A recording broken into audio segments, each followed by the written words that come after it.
In the beginning, the struggle for survival was constant.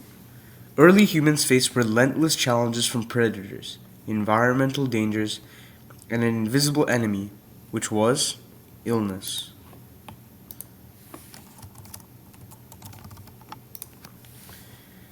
Now, the reason why illness was so bad during this time was because for centuries sickness and injury would just ravage communities. And with little understanding of the illnesses and their causes or cures, it was really hard to decode these problems. And as you might know, during this time, it wasn't like how it is today, obviously. So there were many discrepancies in how people viewed illness, some of them being possibly right, some of them being wrong. And developments would come soon. And in this unknown territory, a discovery was made that would change the course of history, which was healing.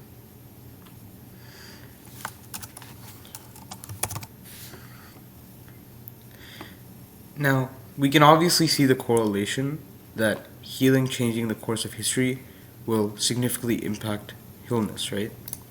So that's the obvious, noticeable relationship between the two. And let's go more in depth about this.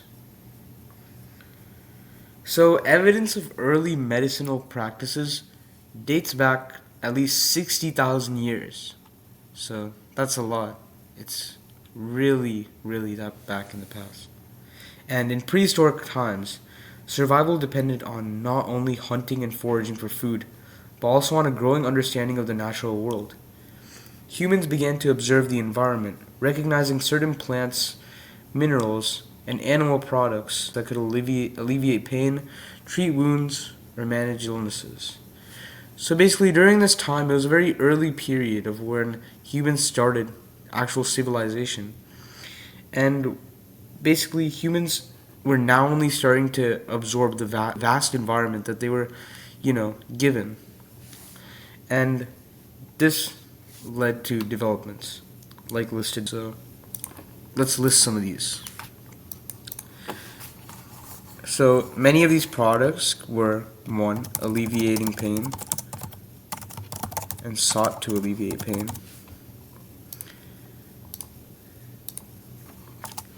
Many of them treated wounds, and some managed illnesses.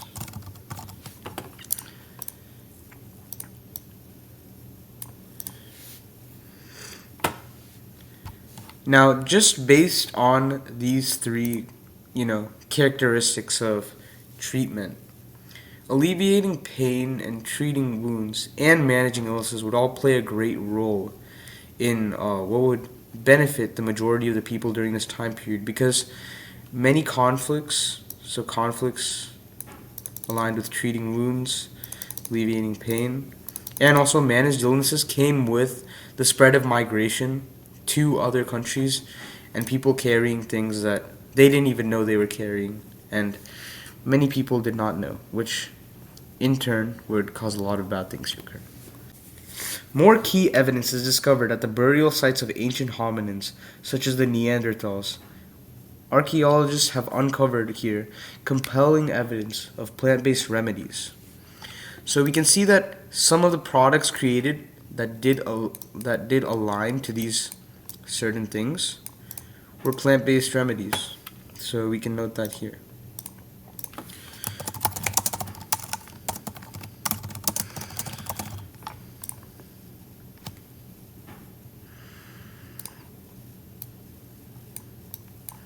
And we can see that the correlation of what the desires of the people needed, not the desires necessarily, but the needs, because these were serious things that could cause death, like illness. So we can see that people, attempted to at least try to find a solution. And this is one of the earliest, if not early, one of very early discoveries by these people. And attempt to actually forge something that could align to what these people needed at the time. And a significant discovery comes from also from a site in Iraq where traces of yarrow and shawmal were found in Neanderthal graves. And these plants, known for their healing properties today, suggest that even early humans had a rudimentary understanding of medicine, using plants as a form of pain relief and possibly for wound care. So we can see that the earliest treatments for these things mainly came from plant-based remedies, and this was mainly because when you step outside, for example, the first thing you see is grass, right? So humans, when observing the world and the stuff around them, they would most likely be inclined towards looking at plants because plants are basically what, just everything starts off with. Around you there's plants, and this could possibly be caused by just human exploration around us during this time, and they led to discover that certain plants can do some things and certain plants cannot. And so these early healers may not have understood the scientific basis for the plant's effects, but they certainly observed the beneficial results. This is the start of a long tradition in which plants were the first line of defense against illness. So as I mentioned before, plants, they became the first line of defense against illness. So these were what the people first sought to combat these greatly horrible things that were encountered by the people during this time. And a key note to take is they might have not understood the scientific basis. And that's very interesting because plants, we know that they hold certain properties, and these properties were neglected by the people. So we might see, possibly in the future, as the series plays out, where these people actually do acknowledge the scientific properties of these plants and hopefully do something in order to recognize them and then realize how they could manipulate these plants, they could do certain things to use these plants in order for their, well-being, better than just going off of, testing them, just all of that stuff.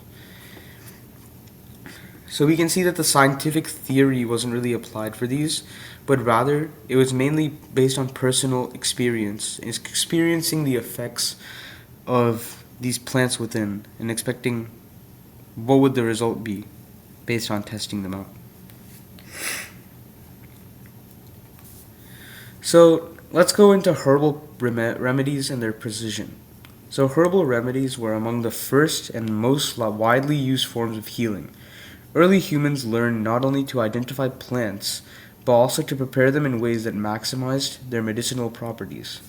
So we can see that the development that I was just talking about has now been, it's kind of like pushing on to that, using,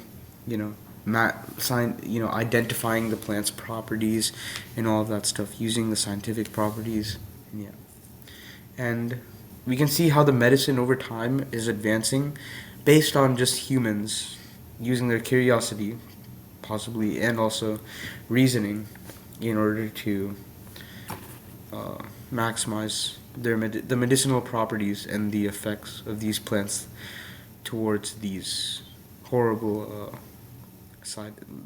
like effects. So, for instance, willow bark was chewed or brewed into tea as a pain reliever. So that's another example of a remedy.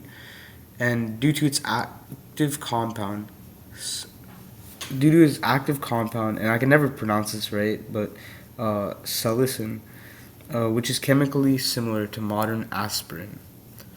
So you can see that there's a comparison between the modern medical treatments within these ones.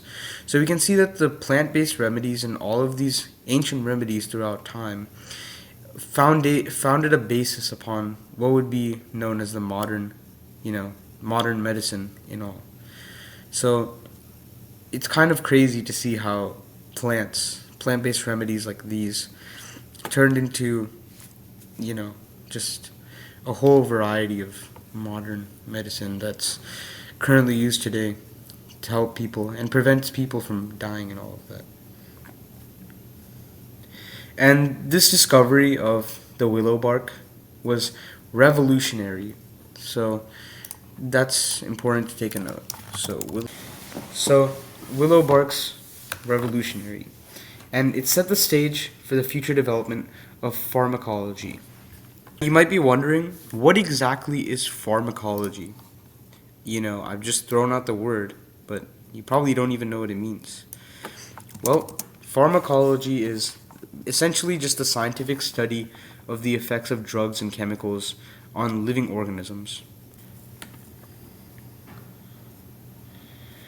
More examples of remedies can be similarly, plants like garlic were used as antiseptics and to boost immunity, and also honey, which is widely used today for people for its health benefits. It was also recognized for its antibacterial properties. So that's kind of an example of how, the widespread amount of treatment kind of passes on today, because if you see, some people still use honey because honey does have its own benefits too, like its antibacterial properties and all. Its ability to prevent infection in wounds was likely discovered through trial and error, which was mainly what I was talking about before. Most of this is just based on trial and error, as much scientific reasoning and much scientific evidence wouldn't be discovered, possibly years later. So this was mainly just through trial and error and experience in what certain remedies did for certain people. But the practice of using honey in wound care continued for millennia. So we can see that honey played an important role in the treatment, because we can see they're using it in wound care, they're using it for antibacterial properties. Some of these things, for people would be really helpful, because during this time, I could imagine, and maybe a lot of you can, but there was probably a lot of disease spreading, because imagine a world without, treatment. I mean, there was a lot of treatment, but of course you would infer that it would be very limited. So a world filled with not a lot of treatment is not that good, because you get a lot of diseases, a lot of sickness. It's not good. So, and we can see that these early healers definitely possessed a wealth of practical knowledge. I mean, these guys were making the first ever breakthroughs of medicine. Isn't that crazy? And we can see that they just have practical knowledge based on these things. I mean, they test it, and then they see if it works. Then they note it down. Was it a big player, or was it not a big player? Did it really help, or did it not help? Basically like that. And early healers, they probably upheld a lot of wealth, because many of these things were just now figured out. And like I said, a world without treatments probably wouldn't be the best thing ever. So you could imagine that people would be flocking towards these people. Not flocking, but their importance is, their significance is basically played out through this. And they may have lacked modern scientific tools, as mentioned before, but their profound understanding of plants, minerals, and animal products formed the bedrock, basically the bottom layer of healing practices, the foundation that would evolve over thousands of years. So just based on that alone, it shows that healers are really important. I mean, they were the people that built the foundation for medicine, which is kind of a crazy thing. And that's kind of the crazy stuff that you'll see when you research the origins of medicine, because, I mean, a lot of this stuff is just, it has a lot of impact on humanity overall. Now, as human societies developed, healing also became a spiritual endeavor. So basically, early humans believed illness was not just a physical ailment. It was basically seen as a consequence of spiritual imbalance, the result of malevolent spirits, or the anger of gods, if you think about that. In response, shamans and spiritual healers became integral to the well being of the community. So, this could be caused by a bunch of, as mentioned, religious uh, ideologies, if you can say it in that sense.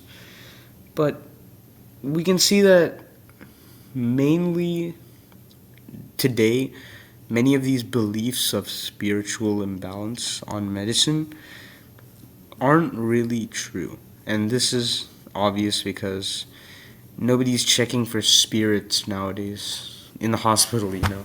So, um, but yeah, we can see that this had a profound impact uh, because as a result, in response, the shamans and the spiritual healers became integral to the well-being of the community as a result of the spiritual endeavor that was created through healing as society started developing and took on a more, I would say, mainly religious type of sense through medicine. And mainly, I mean, I'd say, yeah, I like to compare the Salem witch trials to this, because, I mean, it's similar. How do I put it in that way? It's a bit similar. All right, now the shamans were often seen as mediators between the physical world and the spiritual realm. So that's what I was talking about, the shamans, if any of you were confused. And they not only provided herbal remedies, but also performed ceremonies, prayers, and rituals to expel evil spirits and restore harmony to the afflicted. And the role of the shaman was deeply rooted in both medicine and religion. So we can see that religion, it does have a profound impact on medicine now as society starts to develop, and yeah. So we can see that not only are, you know, basic foundations of principal knowledge, like all of knowledge is, affecting medicine, but it's also ideological beliefs, like the belief in spirits, the belief in demons, and the fact that they can possess bodies. All of those ideological beliefs will be tailored towards uh, medicine overall. So, in many cultures, these healers were definitely revered figures, as their knowledge and power were believed to be derived from a divine source, which most likely in cases was God, the Creator. And this integration of spiritual practices with healing set the foundation for future medical traditions, blending the physical and metaphysical in ways that still influence many cultures today. So we can see that many of these practices of healing are still found in cultures, which is, it's interesting because it shows how cultures have proven to be very strong in passing down culture to their own culture to others, which is, kind of remarkable. It shows the strength of the culture itself, which is pretty cool. All right, so now I'm going to talk about early understandings of illness and disease. So, early humans had no concept of bacteria, viruses, or pathogens, which would only later be discovered. And instead, illness was often attributed to forces beyond their comprehension. Disease was seen as a punishment from the gods, a curse, or a result of moral failing. So we can see that a lack of scientific knowledge led people to drive their ideas through religious reasoning. So we can see that, anger by the gods would have caused certain disease is definitely fueled by some type of religious motive. And we can see that through a lot of medicine, as when people don't really have an answer for things, mainly they go to belief, which is, it's reasonable, but sometimes it's not really the best in form of medicine, as it could cause catastrophic things to happen. And now rituals were central to these explanations of illness, and in ancient cultures around the world, healing was frequently tied to appeasing gods or spirits. In Mesopotamia, for instance, healing involved both medicinal treatments and religious rites. Priests, who were often also healers, performed elaborate ceremonies to bring out cures. So you can see it's really revolving around the religious aspect of things. And despite these supernatural explanations, some early cultures began to recognize patterns in illness. Ancient Egyptians, for example, made specific strides in understanding anatomy and the importance of hygiene in preventing disease, marking the first shift toward more systematic medical practices. So we can see that the ancient Egyptians, they really contributed a lot to making these significant strides in understanding these things. And these supernatural explanations slowly started shifting away to more reasonable things. And this is an example. Alright, so now I'm going to talk about the evolution of healing practices across certain civilizations. So as human societies became more complex, so did their understanding of healing. Ancient Egypt, one of the earliest civilizations to systematize medicine, produced the Ebers Papyrus around 1550 BCE, a medical text that listed hundreds of plant-based treatments, surgical procedures, and instructions on how to diagnose illness. It is one of the oldest surviving medical documents reflecting a burgeoning understanding of the human body. And it's pretty cool because that whole entire book, for one, it's an important breakthrough, but you can see the shift towards a more systematic practice rather than a more, unlogical belief operated system of thinking within the whole entire, medical spectrum during this time. And it really shows the contributions that Egyptians had on medicine overall during this time. And in Mesopotamia, healers began documenting their observations in cuneiform, recording diagnoses and prescriptions that combined both practical remedies and spiritual beliefs. So we can see that in Mesopotamia, they kind of had a combination of both. They kept the balance of religious beliefs, spiritual beliefs, I guess you can also call it that, and also practical remedies.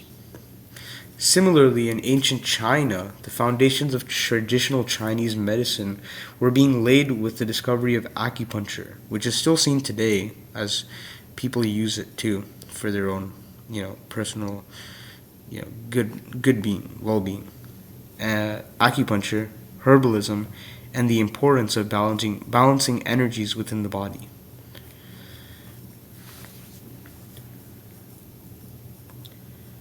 So now I'm just going to give a brief overview of the legacy of early healers. So though we now have advanced technology, pharmaceuticals, and a deep understanding of anatomy, the legacy of early healers continues to resonate. Today we see the resurgence of interest in herbal medicine, acupuncture, and other traditional healing practices.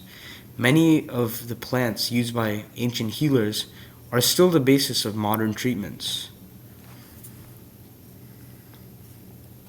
From the humble beginnings of prehistoric herbalism to the rise of sophisticated medical systems in Egypt, Mesopotamia, and beyond, the origins of healing were driven by an unrelenting curiosity, as mentioned before, and respect for the natural world.